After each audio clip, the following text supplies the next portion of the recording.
So could you describe for us what your learning journey has been through this inquiry leadership project that you've been involved in?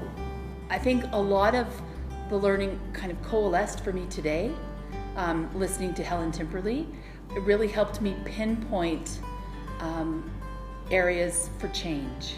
Being knowledgeable enough myself to feel confident to help others. I wasn't feeling confident in that, so I leaned a lot on Dana and Steve. And so that maybe that's a piece of your collaborative learning is that you, I don't want to put words in your mouth, but you realized that you needed each other. I mean, even for today, you talked about how you talked about the questions and the response, and so having that support from each other seems like it was important.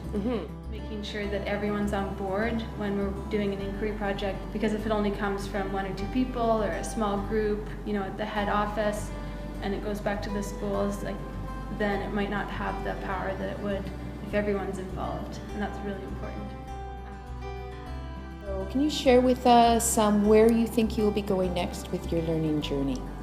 Something that was highlighted for me today was needing more ideas of tools to use for that with them, to help them scan, to help them develop their hunches, and the idea of having a vision.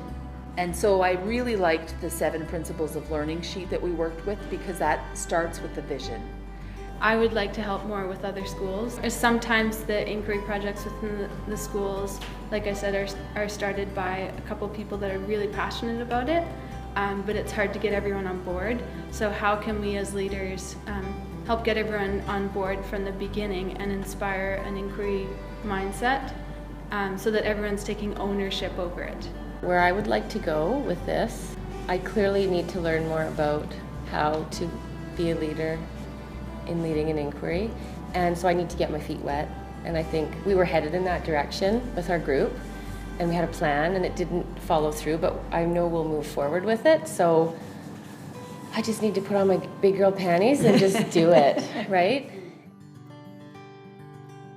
So you've talked about your learning journey and what you've learned through this project, and we're curious about how you might take these new skills, these leadership skills, and teach or learn more about building capacity with leadership.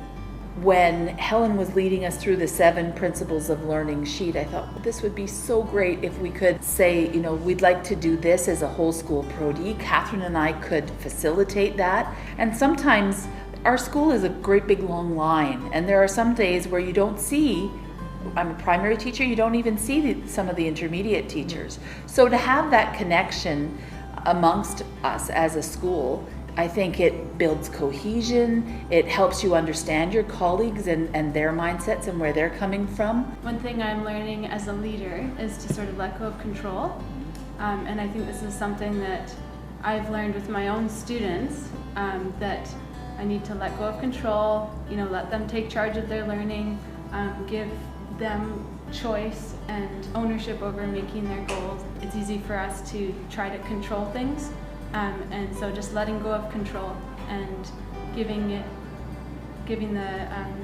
group the opportunity to just develop through the process organically and naturally. What I've learned about leadership is the importance of being someone who is grounded in the practice. I need to be able to walk the talk in order to have the credibility and the respect of the people I'm leading and coaching. Facilitating in a way that creates a lot of space for people to share their perspectives and to share different voices around strengths. How's my practice going? What's working for my learners, my people that I'm working with? And then what will I do next to move forward? How important it is for inquiry work to be owned. That ownership is so powerful and so important. Everybody needs a door of their own entrance into the learning experience, but every moment of learning that I've experienced in my life has led me towards this spot where I can relate and create a comfortable environment for the learning. If people aren't sharing their learning with each other, if they're not celebrating it, connecting with each other, and pulling their ideas together, then it just stays isolated in its own little pockets. Always maintaining a learner's stance and being in the process with everyone so that you are a learner as much as you are a coach.